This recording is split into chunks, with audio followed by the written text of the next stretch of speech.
welcome to the 4th annual Internet Safety Night, presented for the first time by Safenet Alberta. We're thrilled actually that you guys are here tonight. We're really excited about tonight. This has been going now for 4 years, and this year we've chosen to do a bit of a different format, which all of you should have noticed when you were registering online. And we have some breakout sessions, and we have a keynote speaker, which we'll introduce in a little bit. And we're just pumped. A special welcome as well to those who are live streaming.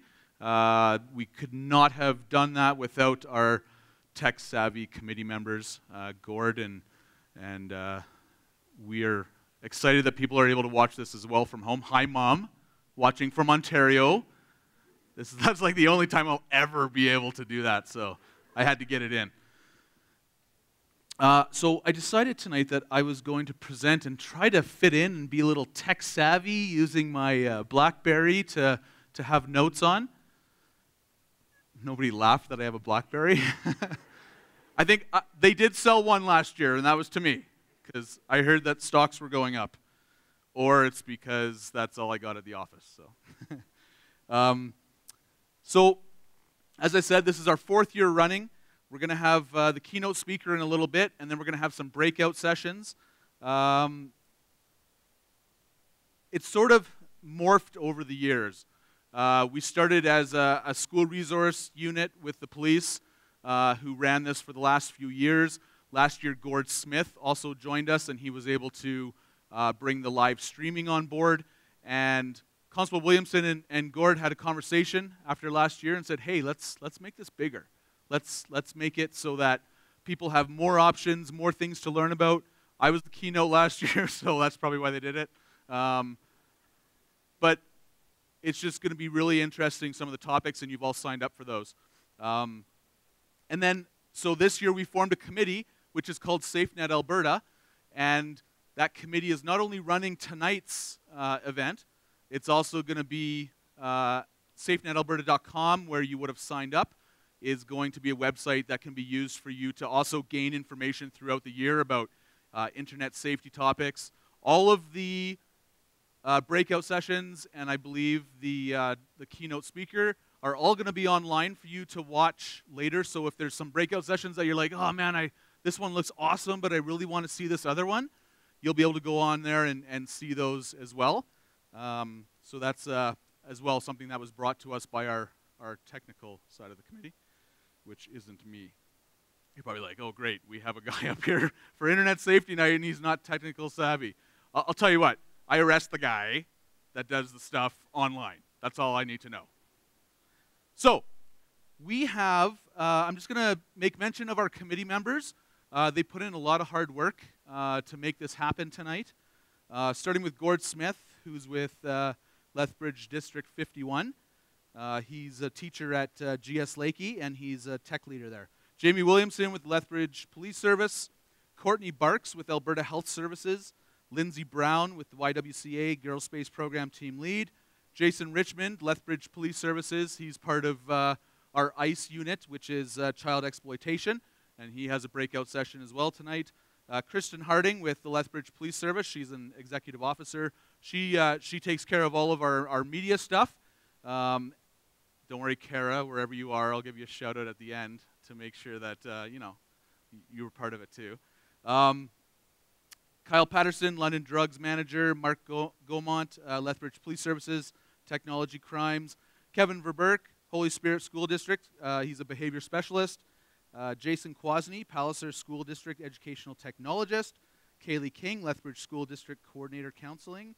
And myself, Anita Lethbridge, Holy Spirit School District Coordinator of Counseling. And Chelsea King, Family Center Family Counselor. I hope I didn't miss anybody that's part of our committee. If so, I'll hear about it at our next meeting. Now, enough of me talking. We're going to get to introducing our keynote speaker for the night. Chris Gonzalez. I was fortunate to work with Chris at Lethbridge Christian School when he was a principal there. He left, went to Lakeview, correct? Okay, he went to Lakeview, and he's a principal there now.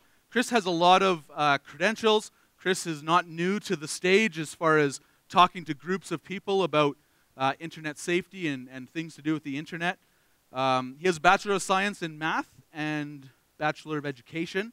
He has a Master's of Science in Information Technology Management. He's been teaching in the Lethbridge School District for 12 years. Now, he was humble when he sent his bio, so I wanted to make sure I added this because he should be proud of this. He was nominated in 2013 for the Provincial Excellence in Teaching Award. And like I said, he's no stranger to the stage. I'm sure we're going to learn a lot from him. And I'll pass it over to Chris now.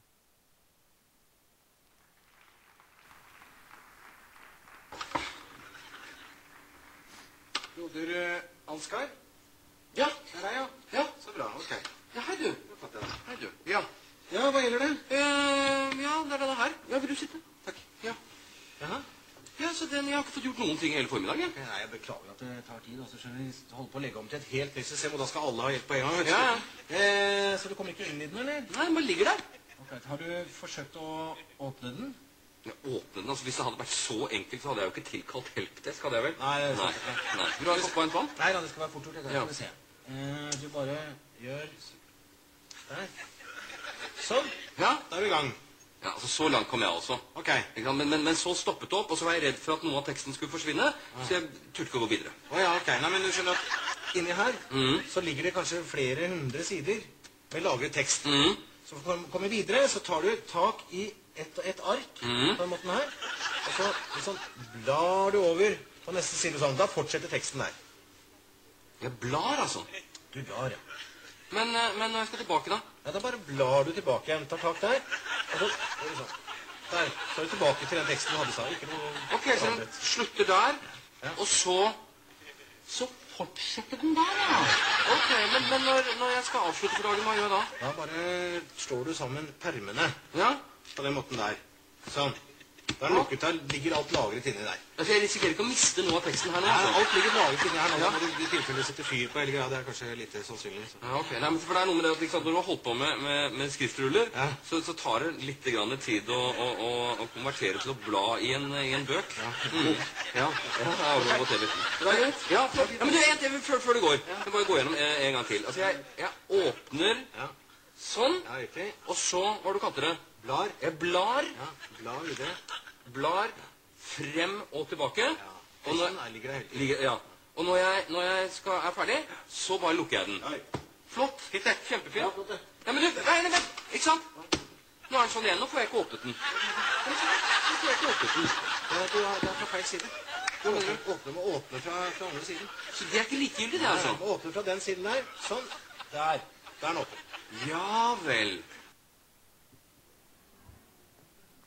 Yeah, well, the scroll, so much easier. The scroll was so much easier. And you know, when I first saw this video, I laughed at it and thought, that's not me. I really like technology. I've studied technology for the last 12 years. I'm passionate about technology. I use it whenever I can. The scroll is not me. Until I came to the bank. I actually like to go into my bank. I like to go and bring my money there. Or at the very least, I would take my debit card and go to the machine to deposit checks. But now there's this thing that you take a picture of your check, and it just magically appears there. And when I think about that, I say the scroll is way easier.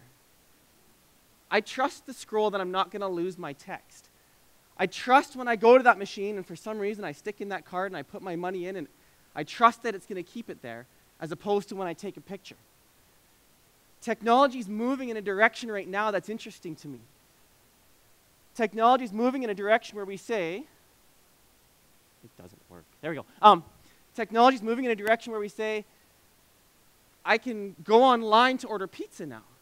I still go online to find out what pizza I want to order, but for some reason I don't like clicking the button to pay. I don't trust that it's going to magically make its way through these wires to get there when I pick it up. I still make that phone call. The other day I was driving with my wife over to university, and she says, I want to go to Starbucks, and I'll just order it from here. And I said, you're going to do what? Yeah, just order it right from her phone, and when we stop at Starbucks, she can walk in and pick it up. We're in a world where technology is changing so quickly, we don't trust it. This is one of my favorite ones, those darn schools. I'm a principal of a school right now, and I hear this at least once a month when we do our hot lunches. Those darn schools won't accept my cash. I have to go online, and I have to put my credit card online. And things can happen when I do that.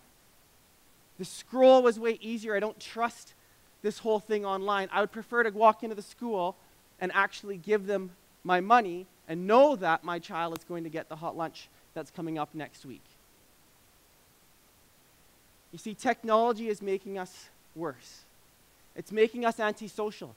All of this technology, people don't talk to each other anymore. It was much better a long time ago when we didn't have this technology.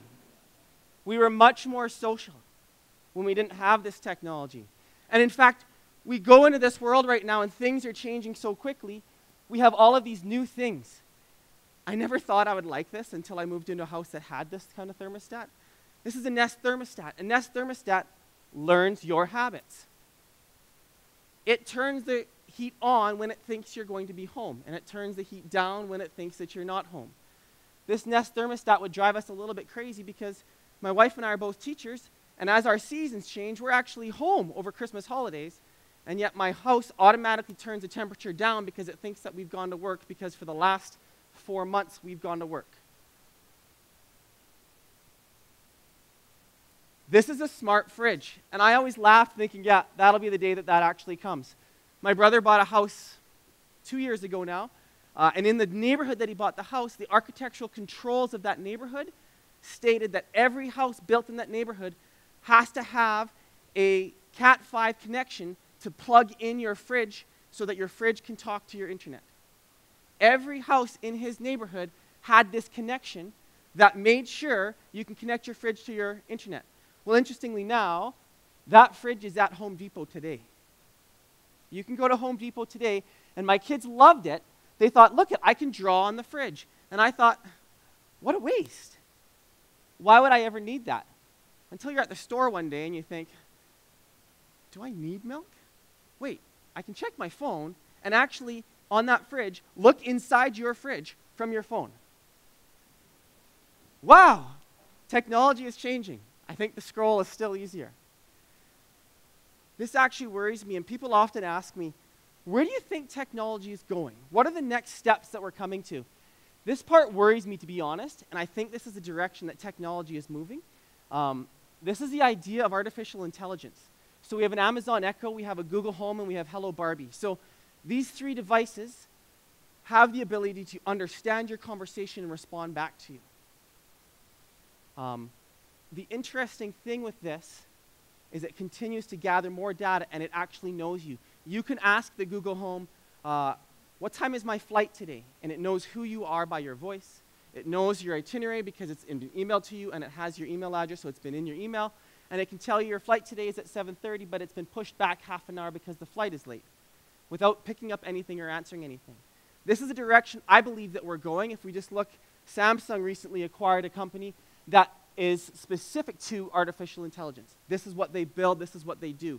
In fact, Samsung has announced that they're going to be announcing a new flagship phone at the end of March.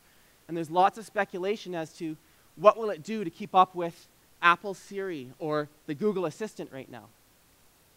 It worries me a little bit because when I was in high school, a long time ago, contrary to what some of you may think, I had someone ask me that this morning, or as I walked in here, having shoes older than I am. However, when I was in high school, the big concern that we had was, should we actually allow Coke and Pepsi vending machines into the schools? Because it actually creates a bias for students. If Coke gets their vending machine into their school early enough, then students are going to prefer Coke over Pepsi because they've seen it growing up. What worries me is this idea of Hello Barbie. Think Siri. Hello Barbie is a toy made for children that the children can talk to, and it answers them. It is not a real person answering back. It is an algorithm developed by programmers. So we worry, does this start to create a culture of bias based on programmers? Do we create a culture of bias based on what Siri says back to me? Based on what Google Home says back to me, based on what Amazon Echo says back to me.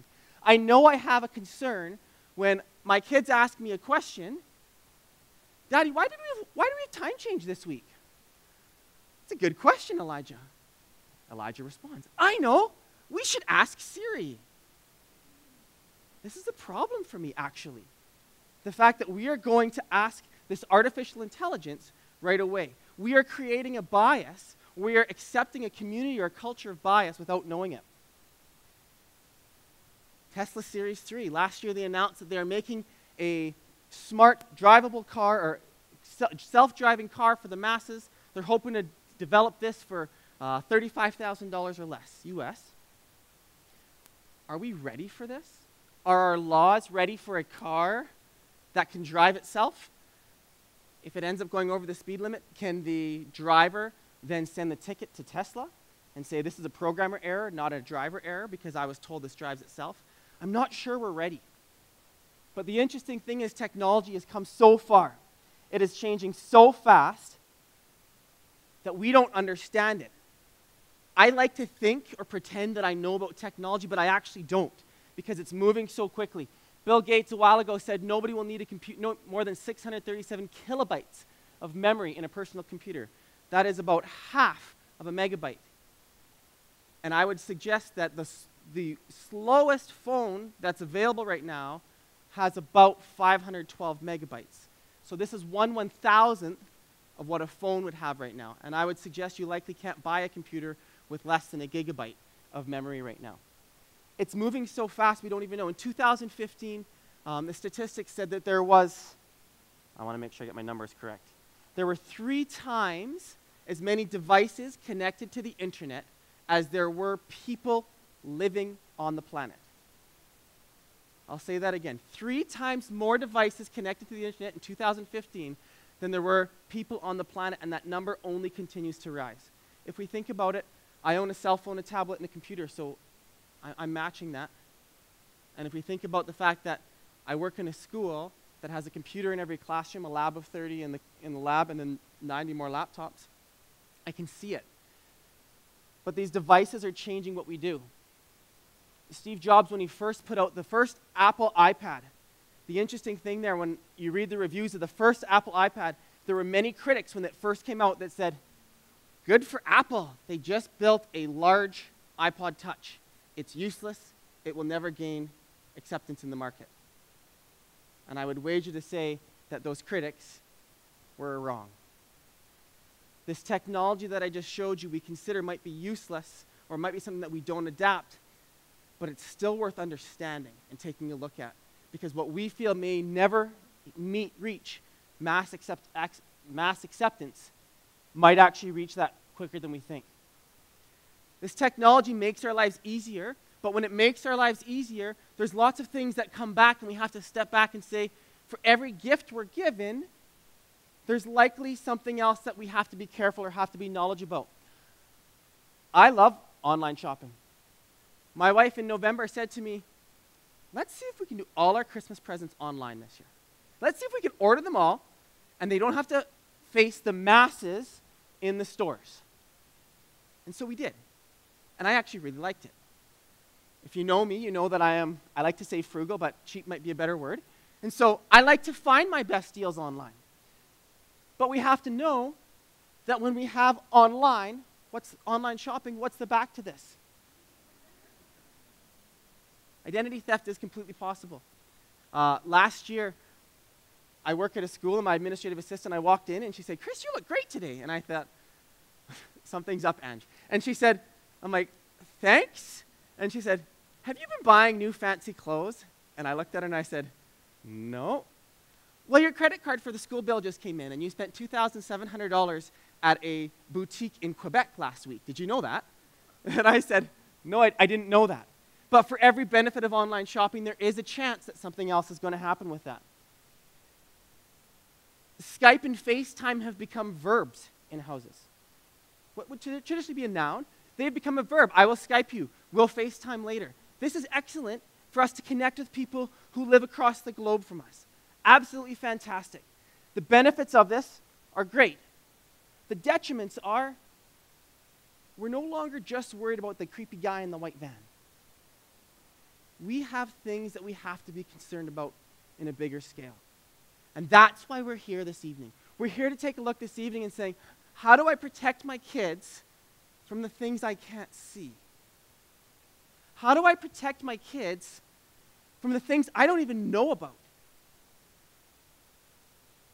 Every good presentation has to have the kids in it, right? These are my two kids. They are cute. I love them. My parents don't live in town, and my wife's parents don't live in town. So how do they get to see pictures of our kids? Well, Instagram is a great way that our parents get to see our kids. Social media is a great way that my parents can keep up on how the kids are growing. And for those of you who are observant, yes, I am the dad who gave my son the wrong-handed hockey stick for his first game of hockey because I thought, hey, I shoot right, you shoot right. So I bought him a right-handed hockey stick, and I'm sitting out there, I'm like, that's my boy, and he's holding it wrong. So the next practice, I had a different stick for him. But we have this ability with social networking. We have the flip side to social networking. Sherry Turkle is an author and a psychologist, and she says, we've created this community, we've created this culture of being alone together. She goes on to talk about in a book and in actually a really good TED Talk, she goes on to talk about the fact that these devices not only control what we do, they're beginning to control who we are. Her exact quote is, "We expect more from technology than we do from each other. Technology gives us the illusion of companionship without the demands of true friendship." Social media has great advantages, but we need to keep it in check, and we need to understand how we're looking at it. So the question is, where do we go from here?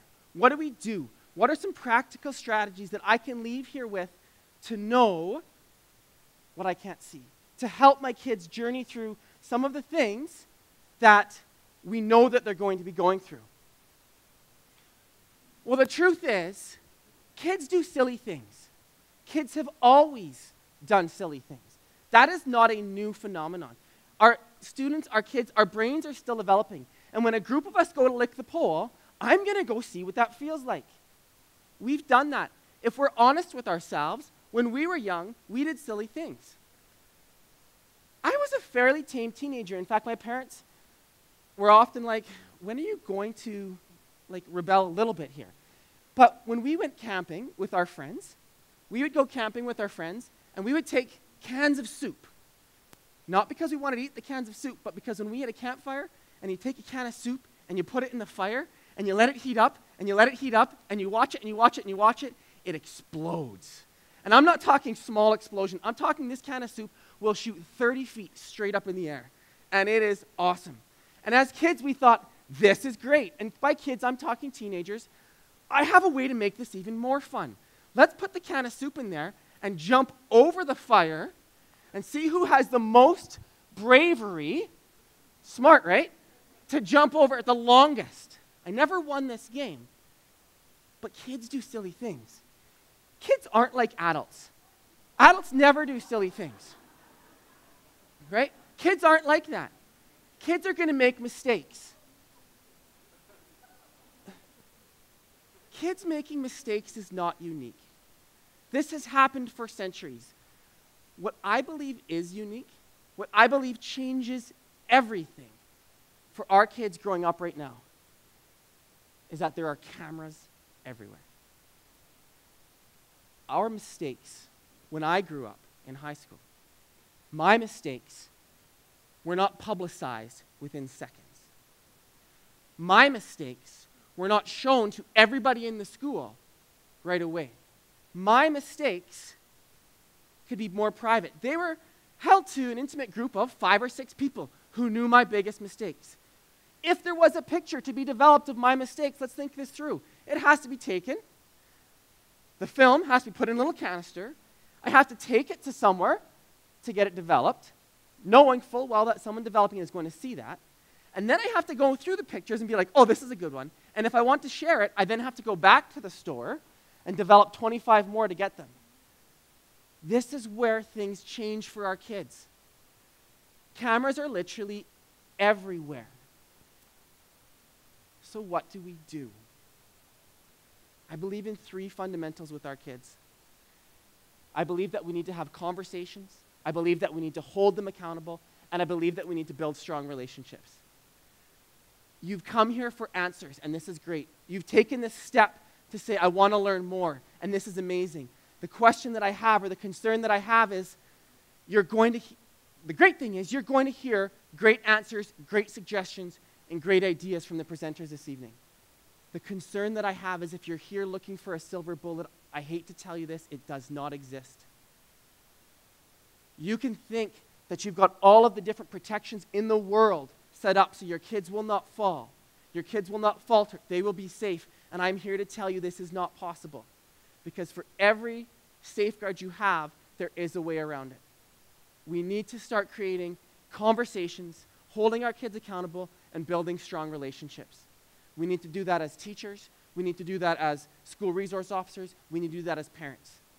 Because without that, nothing that we talk about today in any of the sessions is going to be a silver bullet for you. Conversations, if your child has a cell phone, conversations we need to start asking. What are you using it for? Who are you communicating with? What apps are on there? Why are those apps on there? If your child doesn't have a cell phone, you may be saying, you know what, my child's young, they're not having a cell phone right now. I've only given them an iPod Touch. I hate to tell you this, you've given them a cell phone. Because if you have a device that is connected online that has ability to download apps, I can download an app on an iPod Touch that becomes a cell phone. I can download an app to text. I can download an app to do video. I can download an app that has a cell phone. The question that I always ask parents when they come and challenge me and talk to me about cell phones for kids, what age? I don't have an answer for you. What kind of things should be on there? I don't have an answer. The question that I do often ask them is, do they have data? And if so, why? Do you feel that it's necessary for data? A lot of what you do to safeguard your kids can be circumvented within a second with data on a cell phone. Whole other topic. I can go for an hour on that. Do you know what social media is being used? This is a statistic from the United States of 2016. So this is teenagers were surveyed in the USA in 2016. These are the top apps that were being used: Snapchat, Facebook, Instagram, Twitter, Kik, Pinterest, Vine, Tumblr, Google+, WhatsApp, LinkedIn, and Tinder. Do your kids have accounts? Do you know the privacy settings? These are questions you can ask them. What are the privacy settings on those accounts? I had a teacher at the last school that I was at, and she said, my child wants to have a Facebook site, but I'm not sure. And so we started talking about, okay, what does that potentially look like? And one of the things that we talked through is saying, can you have the password? Not that you want to snoop all of the time, but can you have the password so that they know you're going to have those conversations and hold them accountable? What does that look like for you? Do your kids know everything they do leaves a trail behind them? Everything they do can be brought up at a later point. Schools can actually issue school-based consequences for things that happen online over Christmas holidays. Our kids need to know that. We talk to our kids about that at school, but as parents, have you had that conversation? Do they know that if they're doing something online that is having a negative impact on another student, there can be school-based consequences, even though that never happened at school? Our kids need to know that. Our kids need to know that we are talking with them about what that looks like. Custodio, K9 web browsers, NetNanny. These are 3 popular apps or popular things that people use to protect their home devices. The problem is, these are great, they do a great job for what they are, but they're often device-based. And we think the old adage, my computer is in my living room where I can see, and kids know that I'm going to walk by. The problem is that worked when I was growing up. That doesn't work anymore because this is a computer. In fact, all of these are computers. All of these have access to the internet, and all of these can do a number of things. When I have Custodio, NetNanny, K9, these are great things. Don't hear me saying these are terrible, but they may fall flat when my child's using the Wii. They may fall flat when I'm using an iPhone. What do we do? We're going to talk at the end, at the closing today, about routers. How do we take these devices to start monitoring the internet? How do we take these devices to start managing the internet. One of the most popular questions I hear when people phone me, friends phone me, people come to my office, how do I filter my internet? Well, I'll talk about this at the closing. This is the best way to likely filter your internet because any device that connects to your internet has to go through one of these devices. So if you're going to filter your internet, this is the place. And I say if because here's the question. I was at a presentation earlier this year by Dr. Alex Russell. He's a child psychologist, and he said, ultimately, one of our goals is that as our kids grow older, their independence goes up. And as our kids go older, our intervention needs to decrease. And this got me thinking, what does that mean for us when we're managing internet safety? Well, in my world, in my understanding, my guess is this. As our kids get older, I actually believe that our restrictions should go down. I purposely didn't put it right down to 0 because that's going to be an independent decision.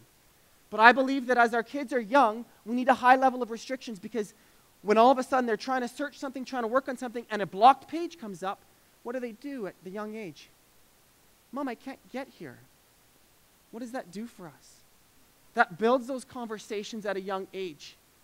That allows us to journey with our kids right from a young age and be able to go with them. As they get older, ultimately, we want them to be able to start thinking on their own. We want them to be able to start filtering their own. I don't want to get into the argument of restrictions because I know for a fact there are two camps on this. There is a camp that says we filter because we want to protect our kids from content that we don't want them accessing. There's another camp that says we never filter because we want our kids to see everything so that we can have those conversations. I fit somewhere in the middle, saying I believe in filtering at a young age, but as our kids get older, we really need to start loosening that so that when they leave us, it isn't the first time that they've accessed unfiltered internet. Because I think that could be dangerous for them. We really need to teach our children how to think, not what to think. And I think that if we manage our filtering, that's what we're able to do with that. We need to create conversations. So what do? In my eyes, we need to encourage creation. If our kids are on devices, rather than being a consumer, just watching YouTube videos, being a consumer, just absorbing information, how do we teach them? How do we encourage them? How do we journey with them to create, to build? One of my teachers at my school came in and said, I cannot believe the skateboard video that my son just built. Let me show you. And I said, that is amazing. They are using technology to become creators. They are using technology to engage what they're already doing and build and create. How do we encourage our kids? I think that that's absolutely vital for us to encourage creation with technology rather than just consumption with technology. I think the next thing we need to do is we need to encourage free play. It's okay for our kids to be bored. It's okay for our kids to go outside. They have to. This is how we're going to grade it. I love this picture because I think the playground of 1967 has some distinct advantages. We need to encourage this with our kids. We need to keep moving forward in that direction. We need to show them that there are other things than the internet. All of the things they find on the internet can actually still be found from years ago, and we can get them out there. We as the adults need to be present, and this one, my wife calls me on all the time, and I never listen, and I am still 100% guilty of. We need to be present. When my daughter at 4 years old this year, when we asked her what she wants for Christmas, she said a cell phone. We laughed and said, there's no way you're getting a cell phone at 4 years old. However, it has caused me to think a little bit. Why does she want a cell phone? She has no idea how to use a cell phone. She doesn't have friends that she would call on her cell phone. Why does she think a cell phone is important? I think she thinks a cell phone is important because the people who she sees as role models and as important are looking at these things. The people who she looks at are seeing these as important. In her opinion, if you spend that much time with that device, it must be important, so therefore I must have one. If we want our kids off screens, I think one of the biggest steps that we as adults can do is get off screens ourselves. We need to go out to the playgrounds, and we need to start thinking about how we go to the playgrounds. If you actually look at statistics, playground injuries are on the rise. And yet, my school is trying to build a playground right now. Playgrounds are becoming more safe than they have ever been before. We're talking crash pad that will withstand a 10-foot fall for kids and still make sure that they're safe. We never had that before. We're talking fences and guards everywhere. We never had that before. So why are playground injuries increasing? Because I think the parent distractions are increasing. I think that playground injuries are going up because we have more people sitting on the sides of the playgrounds rather than engaging with the kids on the playgrounds. So we want to start engaging our kids. That's how we create those relationships. Conversations, accountability, relationships. The fourth thing that we can do is we can always learn. Your kids are brilliant. They will teach you more about technology than I know, without question. I used to teach at a different school, and as a teacher of the school, I had a student bring in a USB drive, plug it into the school computer, and then download something. And I said, what are you doing? I'm downloading an operating system. What? I'm downloading an operating system on my USB stick. Why are you doing that? Well, because my mom put this filter on my computer. And if I have this operating system on my USB stick, I can plug it into the computer, and all that it matters is I have the screen and the keyboard. Everything else runs from this USB stick. How cool is that, Mr. Gonzalez? That's pretty cool. How did you learn that? YouTube? Right. YouTube. Of course. Our kids are smart. We don't know what's going on, so why don't we ask them to teach us? That builds those conversation pieces. Ask them to teach us how to use this. Ask them to teach us what they're doing with the different devices. If we are too busy to learn, we're going to miss out on some amazing technologies. We're going to miss out on the fact that actually depositing your check from your phone is somewhat convenient, and it helps us. If we're too busy, I don't have time to learn this new stuff, we're going to miss out on some of the new technologies that actually will make our lives easier, that actually are worthwhile taking a look at. Let me take a look at this quick video. This is an awareness test. How many passes does the team in white make? Go!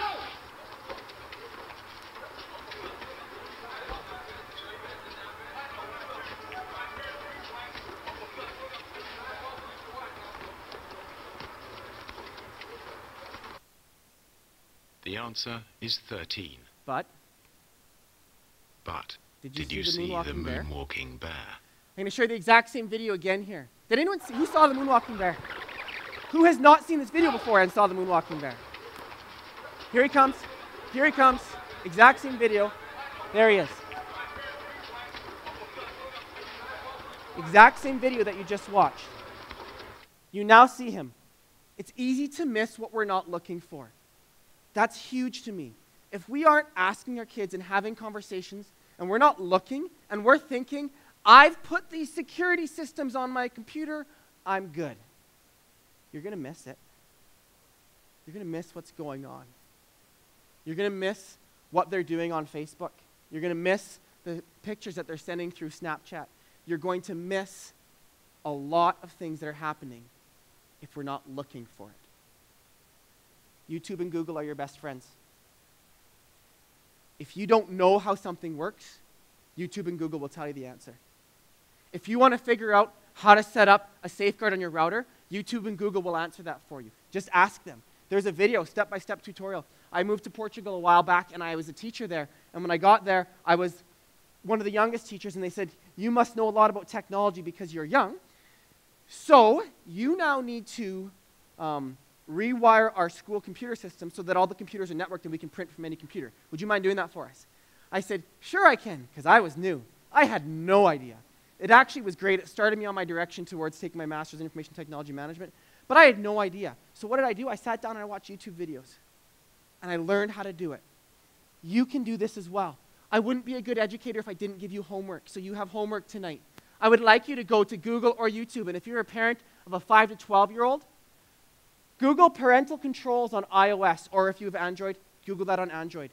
The devices that you already own have great parental controls built in. You just need to Google to find out how to use them.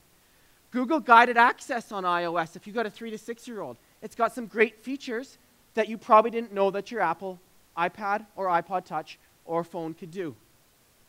If you're a 12 to 18-year-old, Google apps that hide apps, because there's lots of apps that hide apps. So why not Google that? Talk to your kids. Open those conversations. Hey, I see you have this app here. I just recently found out that this is an app that hides other things. Can you show me what's there? Our kids have to know that we're going to hold them accountable. Our kids have to know that we're going to have those conversations with them. I keep coming back that it matters: conversations, accountability, and relationships. Without those three things, there is absolutely no magic bullet. Without those three things, we can't go further with our kids. Without those three things, we may continue to say that the scroll is better without taking a look at some of these new things that may actually help us.